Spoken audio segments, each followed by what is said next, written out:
Hey, welcome to the Cam and Otis Show. If you're watching on video, you might see that it's just Cam and Otis on the Cam and Otis Show. That doesn't happen a whole lot. Occasionally we like to do the one-on-one Otis and Camden philosophy uh, and see where that goes. And today we thought we'd focus on the entrepreneur mindset. And if you're a new listener, you may not know that Camden is an entrepreneur. I'm an entrepreneur, and as funny as it may seem, I just thought about this, Cam. Hmm. When I went special forces, the way special forces operates is very, at least it used to be, very entrepreneurial in a sense of the training and mindset of self-problem solving, creating a solution, having a vision towards solving a problem and figuring out how to do it on your own with a group of people. In my case, an operational detachment alpha, 12 dudes, 11 plus me, that was what our job was to go off into the hinterlands, integrate and fix it. Yeah. The thing that always comes back to me every time I think about that, and I think about going into the hinterlands, I did a lot of operations in some places, and some of them were cool, some of them weren't. But I always go back whenever I think about that solving the problem thing. Mm-hmm. It's not what you would I have ever envisioned as a young captain in the problem solving. It was when I was a lieutenant colonel, a few years out from retirement and working for Admiral McRaven at the time. And still, I mean, like I said, it's my go-to story of the guidance he gave me, which was call me if you need help. Don't fuck it up. And then, salute, return salute.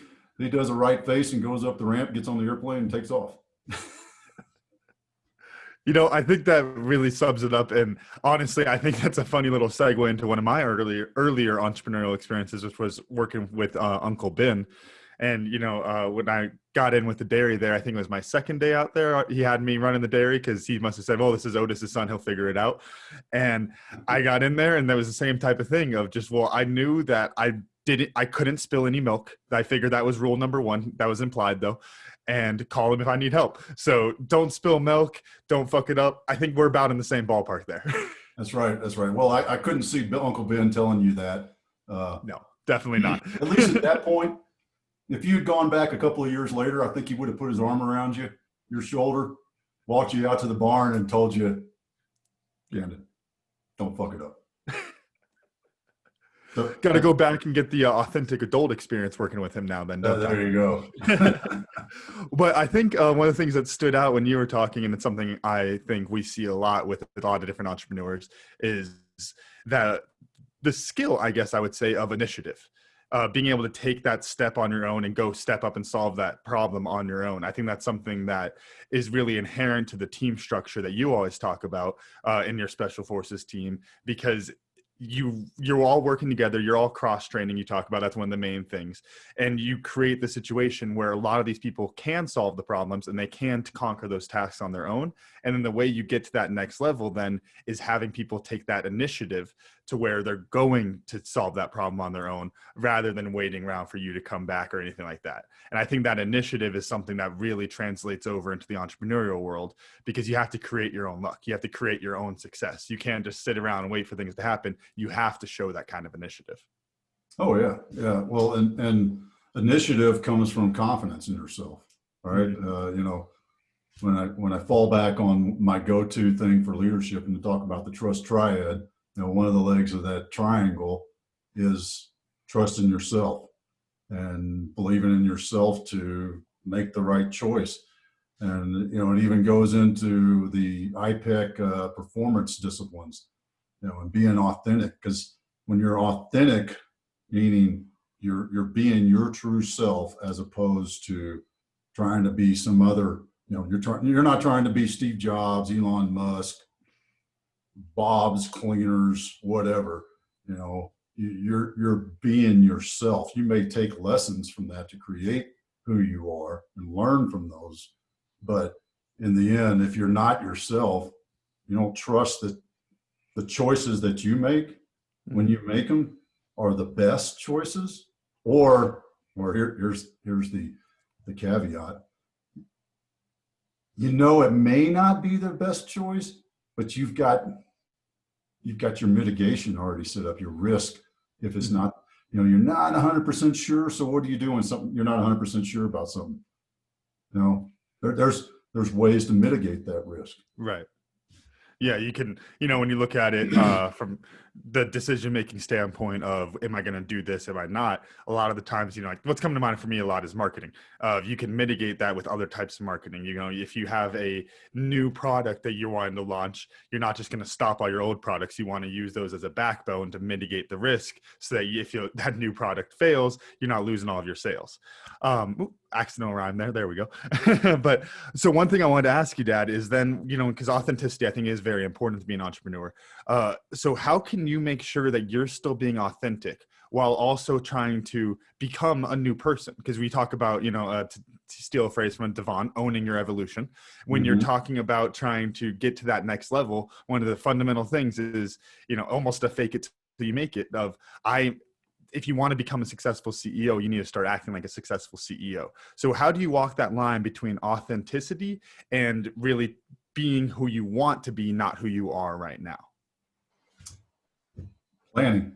I mean, you have to have a vision to who you want to become, and you have to be willing to change, you know, and in order to change with intentional change, as opposed to reactionary change, big difference there. And as an entrepreneur, or, you know, and I do a lot with career transition folks, particularly active duty service members getting out. I help them understand you've got to be intentional of where you want to go and what you want to do and who you want to be. And you have to create that intention through a vision of what it looks like. What's the, you know, in your business, what's the problem you solve? If you've never been in charge of something, or never run a business or whatever, then what is the problem that you're solving, and focus on that problem that you're solving. And as that problem creates success for you, then you look at other avenues of getting those other skills. Yeah, I think that's a great point. And I think, you know, as we're going through it, what was coming to mind for me is that you have to be authentic with your vision. Really is what it comes down to, is that your vision can't be, you know, use the example of Steve Jobs. Your vision can't be this, you know, extravagant thing that you're not actually going to achieve. You know, like, frankly, if you're somebody who has trouble getting through a 40-hour work week, and you're picturing yourself as a CEO, and you're picturing yourself as that person who gets up at 4 a.m. and goes on a run, and then has breakfast with their family, and then goes to work for 10 hours, and then has meetings after work because you're out there with other CEOs and all these type of things. If you want to picture yourself in that life, and you're somebody who can barely get through your 5-hour, 8-hour workday, whatever you're working right now, that's not a realistic thing. And you have to be able to accept that what my success looks like is different than what someone else's might look like. And you have to be authentic with yourself with that, of how many hours are you going to work? You know, do you want to be working the 80 hours weeks? Is that what success means to you? Or is success getting home to your family? Is success having time to coach rugby for us too? You know, what does that look like to you? And then being authentic with that rather than being overly ambitious, I think, is a good way to put it. Well, it's trusting the process. You know, another one of the disciplines I talk about for performance, and trusting that process. You're not, you know, the probability of your business having overnight success to where, you know, you can do and if you didn't know this, the Tim Ferriss 4-hour work week isn't about only working 4 hours a week, but where that you can go and become, you know, this person who works 15 minutes a day, you know, 4 days a week or whatever, and you hang out on the beach and you're partying and all that stuff. Well, unless you're independently wealthy, that's not going to happen. And it doesn't happen overnight. I mean, I mean, you probably have a better chance of winning the jackpot lottery, the mega ball, than you do being successful as an entrepreneur with that kind of attitude. I want to Now, crunch those numbers now. yeah, crunch those probability numbers there, economics. Oh my Uh, gosh. Because you're probably darn close, like, honestly. yeah. The odds Well, are so low. And especially if you think about the overnight success, not even just being successful, but just having that fast success. Oh gosh, it's got to be astronomically tiny. yeah, yeah. Well, now, if you have that vision of that's where you want to be in 5 years, 10 years, then you can use that vision of being there, independently wealthy, only working, half hour or handful of hours a week, whatever that is, and that's where you want to be and you're willing to work for it. You can put in some 80, 90, 120 hour plus weeks, and it's not, if that's what's pulling you through it, Mm-hmm. then it's not going to matter. We used to always say, jokingly, about any kind of school or crap that we would be in, shitty situation in the Army. I could stand on my head in a bucket of shit for this long, and if you think about it, okay, I mean, in that sort of an attitude, it's not really that bad. Mm-hmm. Or what's my ROI? If I do this, if I'm working all these hours to put together a successful business, and I believe that in the next year, because I have a lot of friends and clients, that have gone through that entrepreneur stage, that have worked that, 70 hours a week consistently, and by 70 hours, I don't mean Monday through Friday. I mean 7 days a week, 10 hours a day sort of thing. And it took them a couple of years to get to that point, to where, and I've got one buddy, it took him about 6 years before he was, paying himself a comparable salary out of his business, and not just working and putting it all back in the business. It takes that effort, and you have to believe. Another key element for leadership is believing that the outcome will be positive.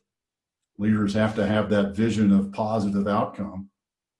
As an entrepreneur, you have to have that belief. This widget, this service will solve that problem for this group of people. And I know I can do that and supply that. That's what you have to do.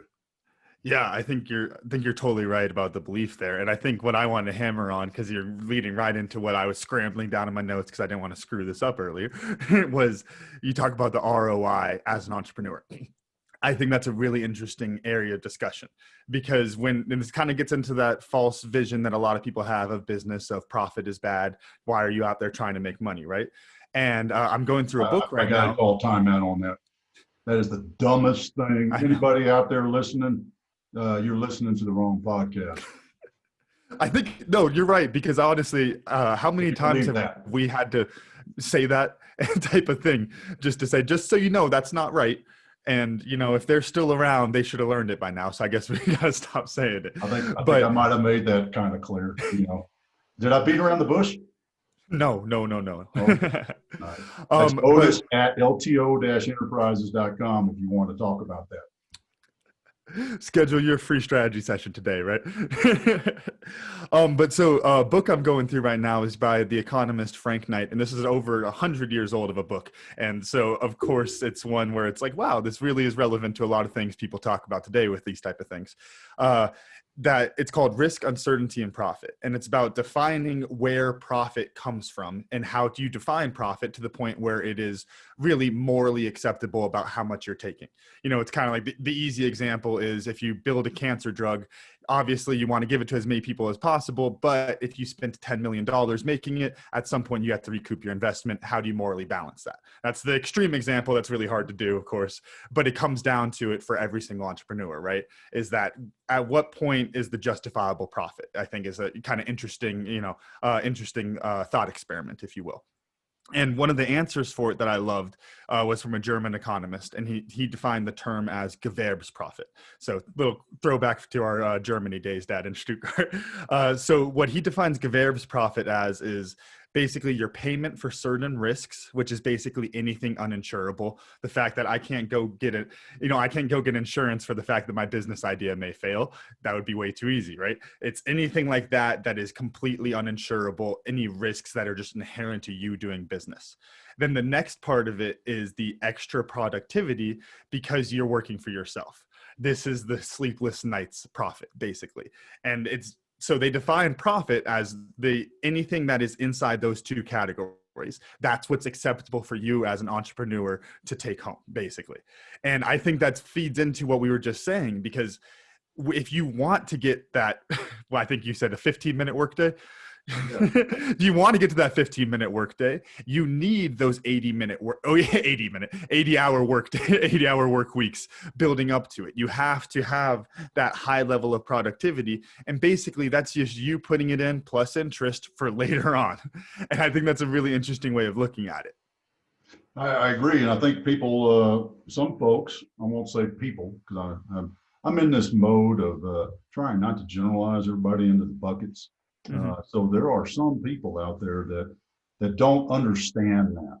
Now, on the other side of that coin, though, there's the extremism of, well, I'm paying myself $200K because we're making a crap load of money, and everybody else is making minimum wage in my company because that's what I have to pay is minimum wage. And if I can hire some illegals, I'd be paying them.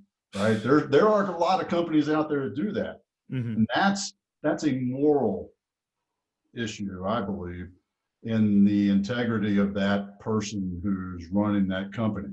Notice I didn't use the word leader, because a leader would make sure that his team was well taken care of and be very well sharing of that success, because you can't have success without the people around you. I mean, quick diatribe onto that. Even folks like that are the individual is the organization, the individual is the success, particularly like coaches and motivational speakers and stuff like that. Right. They still got a team, and they're still paying that team. And the ones that are good are taking really good care of those folks behind the scene. Tony Robbins takes really good care of his team. There's no doubt, and Marshall Goldsmith and various. So it's that, and there's a little bit of the the whole pay equality thing. I think that's a little extreme when you say that. But if you talk about in the social enterprise sort of sense, and you understand those two massive risks, payment for certain risk accepted and extra productivity, although I was thinking about the mom and dad pay, and I ain't got enough of that. I'm still waiting on that dividend to cash in, because there's a lot of sleepless nights, Camden.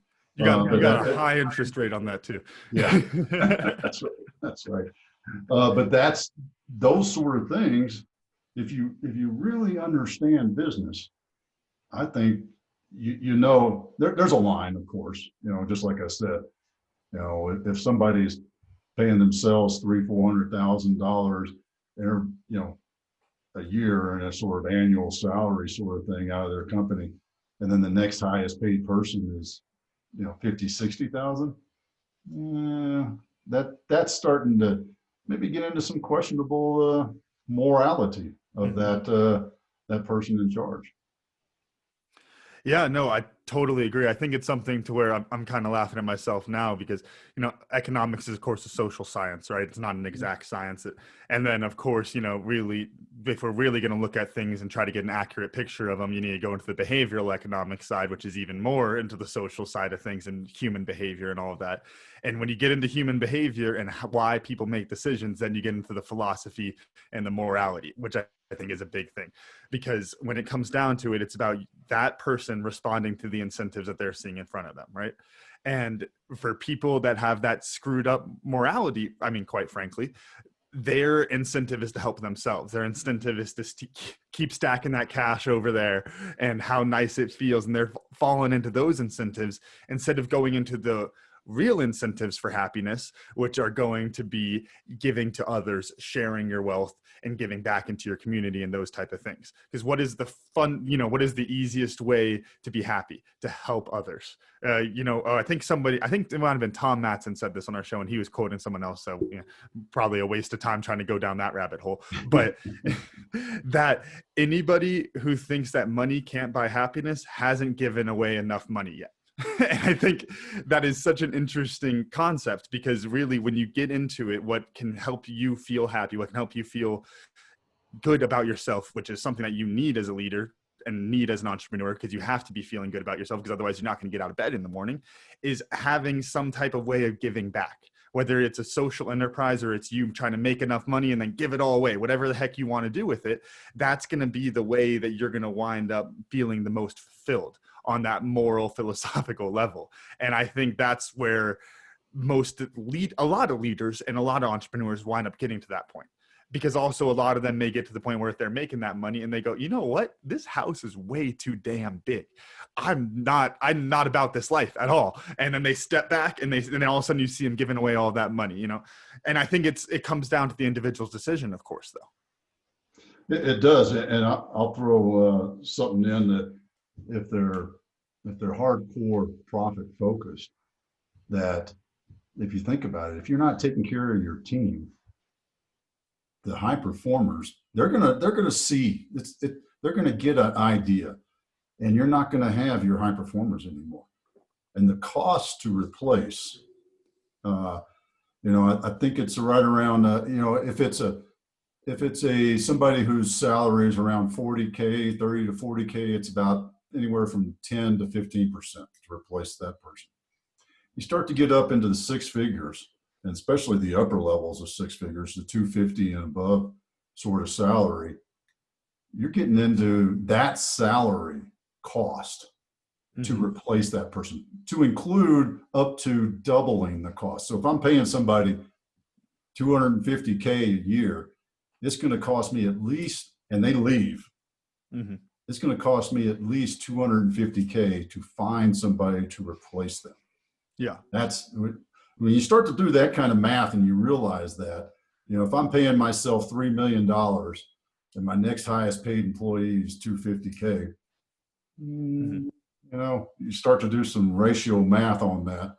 How long is that person going to stick around before they say they take that IP that they've developed and they move over here to the, sorry, I just started thinking about blue and red ocean strategies, but they may create a red ocean for you, though. If you think about it, you may be happier than a pig in snot, and shit. I guess we've already cussed enough, so happier than a pig in shit, thinking that you got this all figured out. Blue ocean, just sailing along, happy, beautiful, and then your number one person who you didn't take care of, didn't make them feel value added, didn't compensate them properly, steps off and creates a competition for your business and creates a red ocean strategy, and watch how quickly your profits start to dwindle.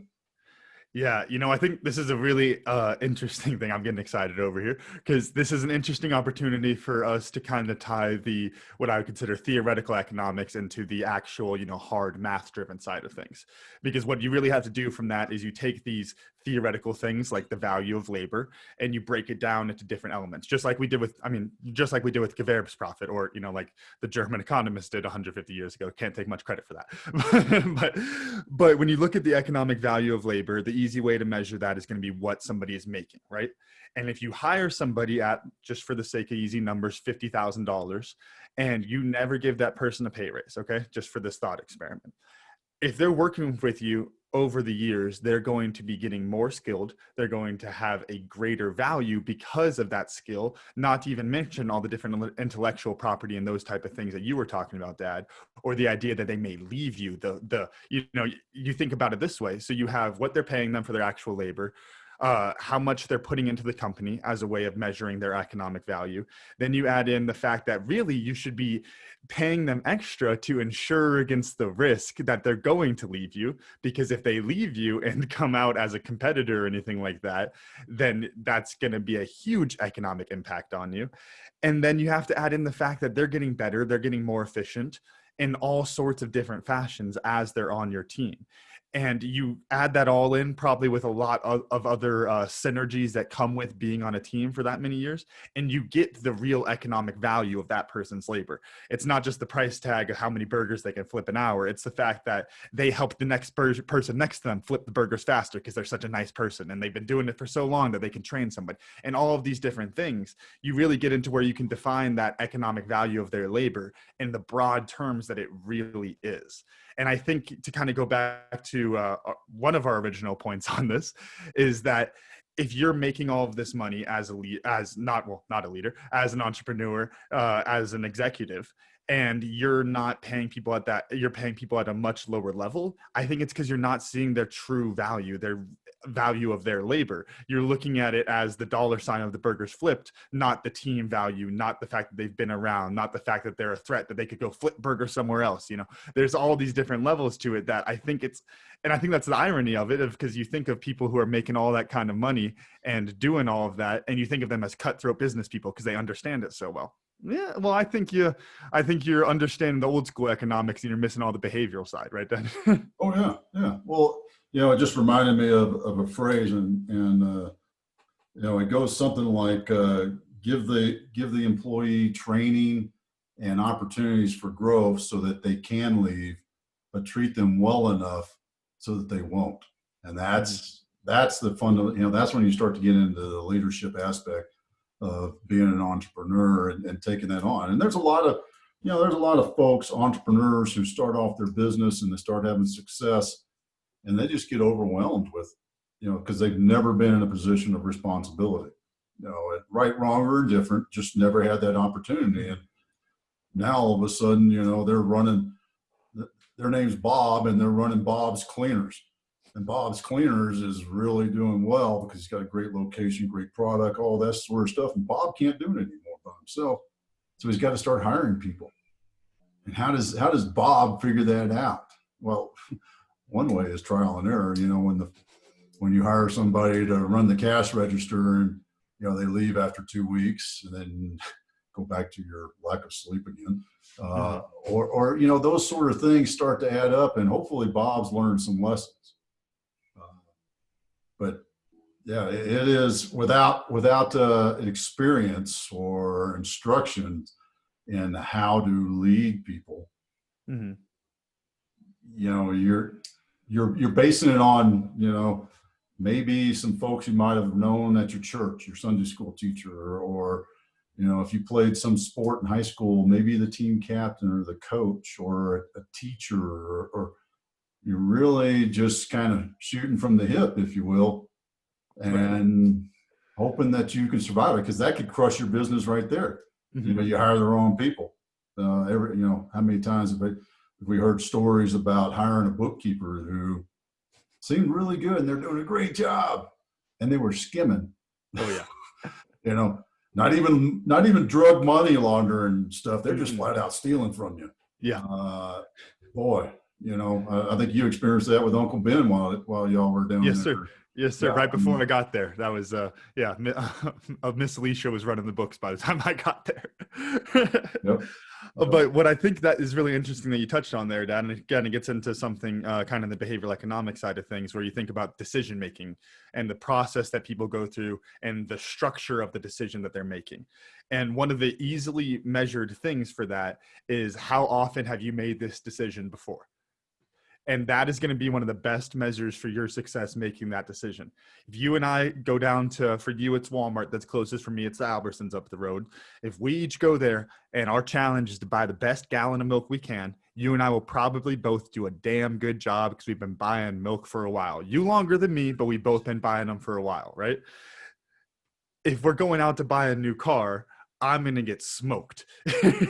I'm going to get absolutely smoked. You're probably going to do pretty darn well because you've gone through that process before. But I think that's one of those interesting things you look at as an entrepreneur. If these are decisions you haven't made before, you're at a very high risk for making the wrong decision. And the more you go through that process, the better you're going to be at that.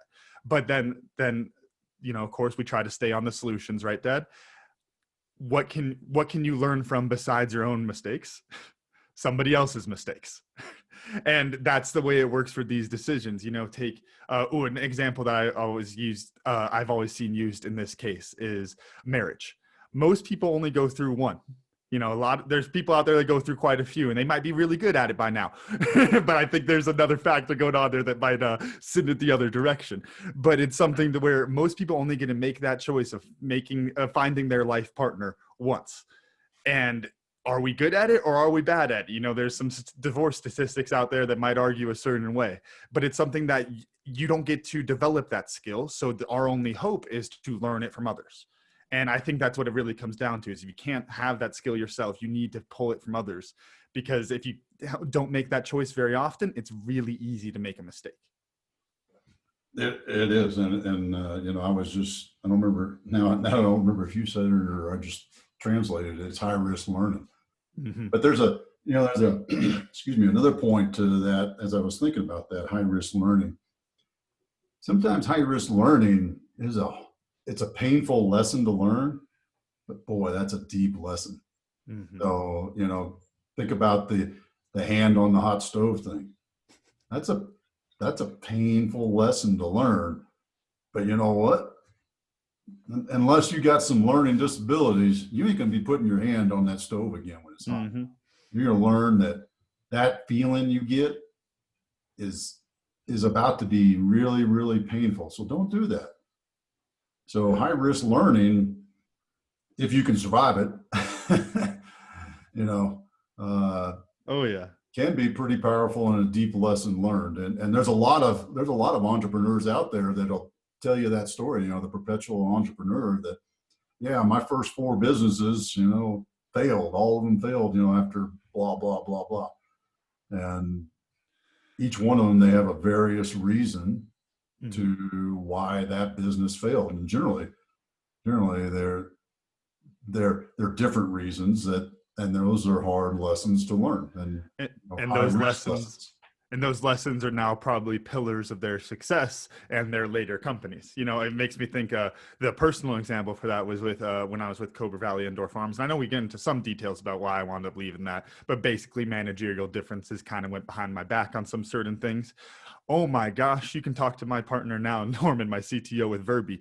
I talk too much because I am never going to let that happen again. No one's going behind my back on anything because we're going to be so open and honest about everything that we know everything going on in each other's lives, because I've realized I'd rather be on that extreme than on the other extreme. I've been to that extreme, and now this is a pillar of hopefully my success, but pillar of my business as I'm moving forward.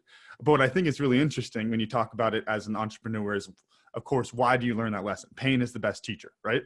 And it makes me think of a Leonard Skynyrd quote, Ronnie Van Zant, when he was talking about how do you get the guys to behave while they're out on tour. And all he could do, he realized, was to take their money, because nothing, if you want to hurt a man, you got to go to his wallet, right?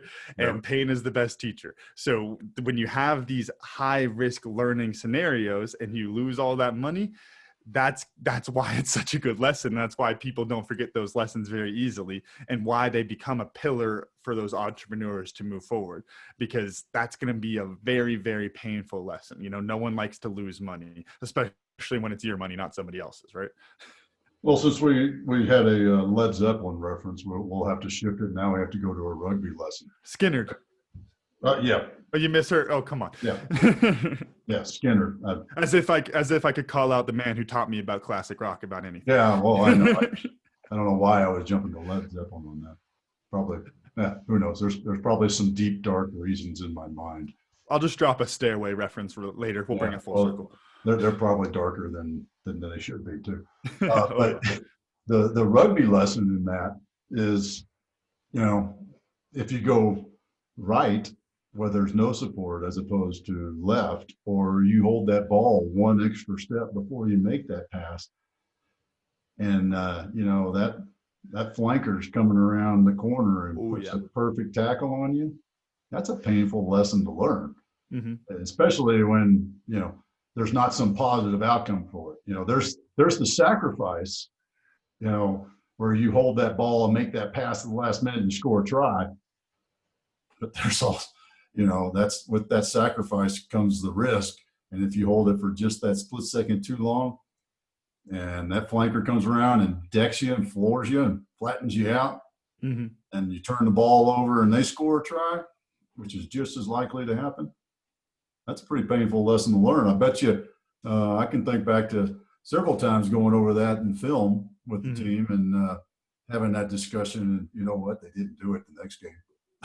They Well, learned one that that makes me think of is one specific one, which will, I don't know if he listens, but it's a guy you and I both love, was Q, who's out in the Marines now. But he's his very first rugby game, and I always tell this story because I've seen it a lot as a coach, especially in high school level. I've seen this 100 times probably already, even in my limited career, and I don't think that's an exaggeration. Of you get a kid out there, he's a wrestler, he's a football player, and he knows how to hit people, and he thinks he knows how to hit people in rugby. And then in their first game, they go in with their head and they put their head in front of the person going towards the ball, like you're taught in football, doing a great football tackle, and they get kneed square in the skull and they go to sleep for a little while. And they might not learn the lesson right then, but when they're back up and they're feeling better on Monday and we're watching film, yeah, they're not making that mistake again, because pain's a great teacher.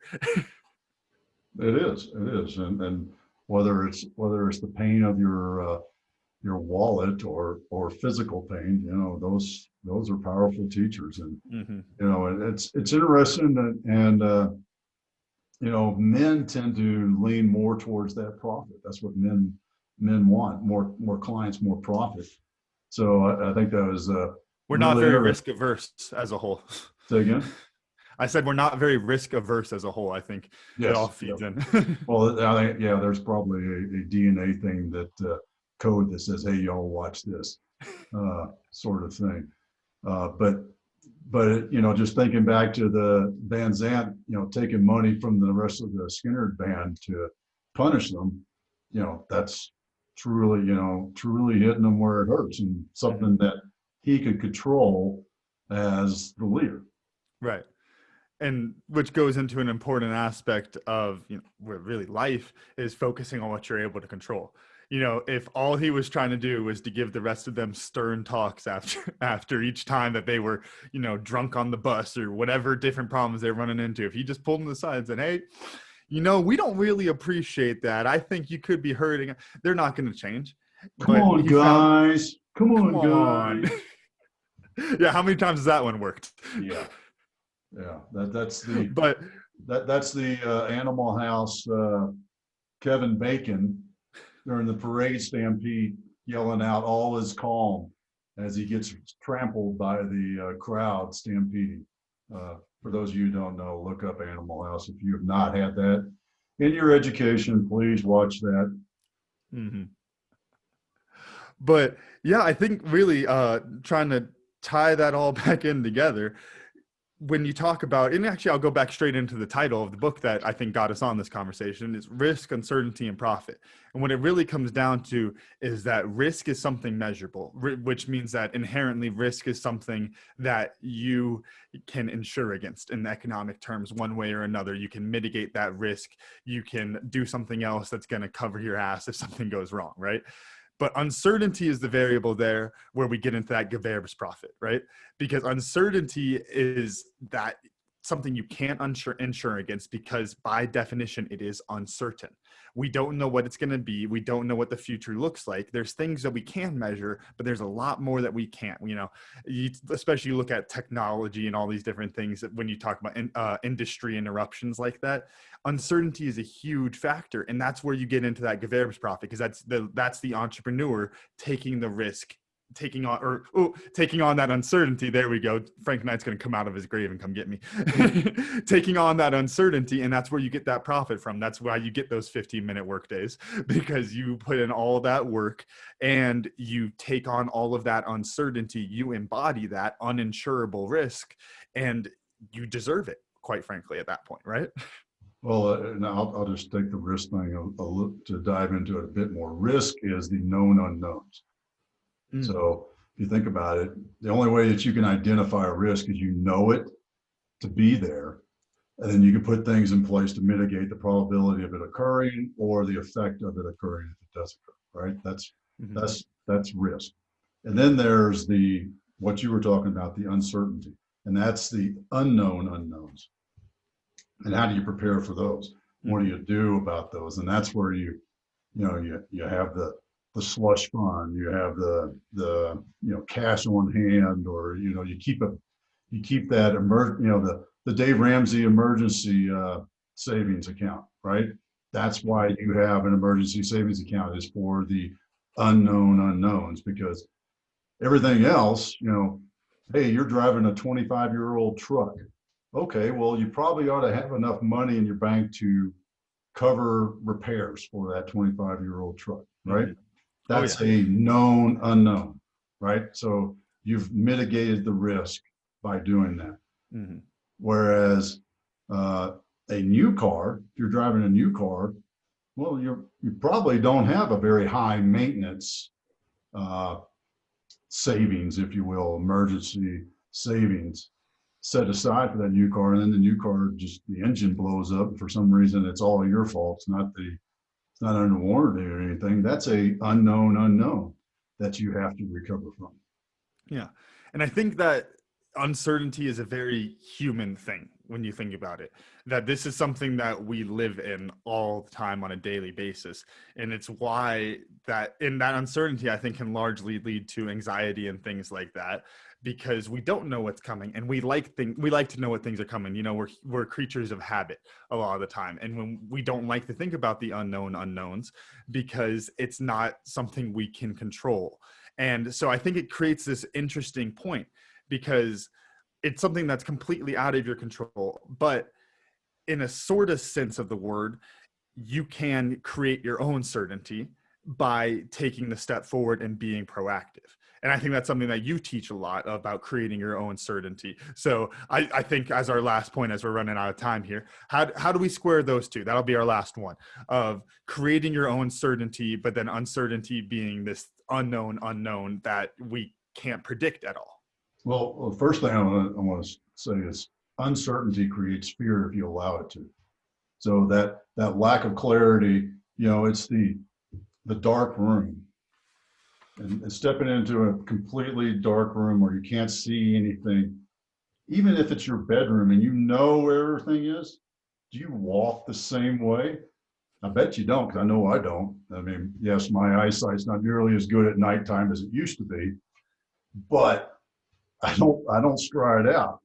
Now, going back to what you were talking about and creating that certainty out of uncertainty, is you create a plan, you create a solution, you create a vision for where you want to go. And you may not take a full 30-inch stride out into that execution. You may take it's like testing the water. You touch the water a little bit before you dive in, or are you going to jump off that cliff? I mean, there's all these different analogies. You jump right off the dock, or are you walking in from the beach? There's different ways of doing things, and depending Right. on what's going on, depends on how you do it. But if you create a vision to an outcome that you want to achieve, that and the plan that guides you there, even if you have absolutely zero idea, if you want to do a complete pivot in your life and go from, I don't know, beat cop to paint an artist, where a sculpting artist, stone sculptor sort of thing. Okay, great. How do you get there? And you Mhm. start to understand, and you start to explore it, and you start to take those risks, because you'll never get anywhere without taking a risk, an acceptable risk, and everybody's levels of acceptance are different. Mhm. Yeah, I think that's a great answer, and I think it's great because we're really coming back to something I had written that I wanted to touch on. But like you said, uncertainty creates fear if you allow it, And I think that control that we have over that fear is something that's really important. I think the dark room is a great example for it, because honestly, I was a kid who was terrified of the dark when I was growing up. I'm sure you remember that, of course. I don't need to admit that to you. The amount of night lights and Oh things. my gosh.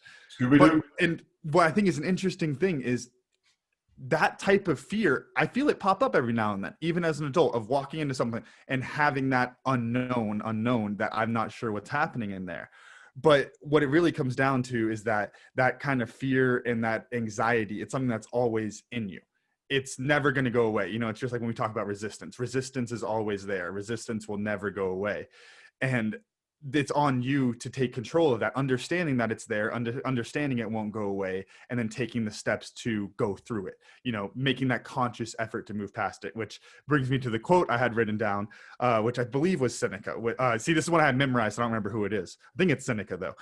Today I escaped anxiety, or rather I discarded it because it was always a part of me. And I think that just brings it all back, that when you're in the dark room, all of that fear is completely inside of you. There's not anyone actually in the corner. There's nobody in the corner, but it's just your brain trying to trick you into it. And if you allow it to, it'll create that fear and that anxiety inside of you. But if you take control of that and create a little bit of certainty to start moving forward and, picture what the room is supposed to look like, or whatever kind of tools you want to use. Now we're getting into tips for being scared of the dark. That's a little bit different. Just turn the damn light switch on. Or pull out your phone, because it's got a flashlight on it. There we go. Come on, it's 2020, right? But creating that certainty, right? How can you create some certainty when you're in a dark room? Turn on your phone. There you go. That solves the problem. Yes, sir. All right, man. Fun time talking about this stuff, Camden. And I can tell a lot of fun. The best for me and the what did I learn was definitely the justifiable profit, which is it's interesting. It was I knew that, it's kind of he's the owner, he's accepted all the risk, whether it's a client or a friend of mine. I know that in working with them and knowing them as individuals, that they mortgaged their house in order to start that business. And they do, their name is on the bottom line for that loan from the bank, so that they can make payroll next month. And, those sort of things. So that's the extra productivity, sleepless nights, and the payment for certain risk. Yeah. How about you? What'd you learn? Well, I gotta say, I love that, because I nerd out on this stuff so hard, but it seems like every time I tell somebody about it and I get so excited about the chapter I just read or anything, y'all always just say, yeah, no, that makes sense. I heard that before. And I go, yeah, but this guy measured it. It's the only difference. Like, hey, did you know that people like to buy things that are on sale? Well, yeah, I like to buy things that are on sale. It's, oh, well, this lady proved it.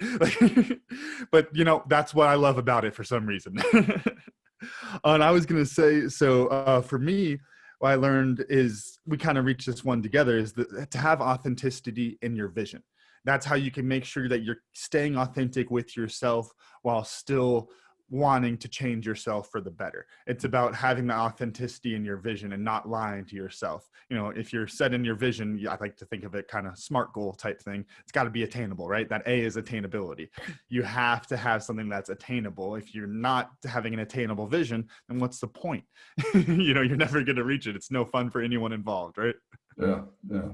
Oh, great. Boy, we covered quite a bit of psychological and economics. Oh, yeah. Have fun picking a title for this one. Yeah, no kidding. Maybe I'll just use Seneca's quote. So I'm pretty sure that was Seneca's quote, but I'm not 100% sure. Gever's profit. Or the Skynyrd leadership methodology. Oh, yeah. Ooh, okay. Write that one down. That's actually pretty darn good. All right. Well, run us out, Camden. All right. Thank y'all again for listening to today's show. And thank you to our sponsors, MASH, Military and Athletic Strength Hemp Oil, and Verbi Virtual Events. You can check out recent episodes of the Cam and Otis Show on Spotify, Apple Podcasts, wherever you get your podcasts, and check out a full archive at thecamandotisshow.buzzsprout.com. The Cam and Otis Show is on Facebook, Instagram, and Twitter. Thanks again, and we'll see y'all next week.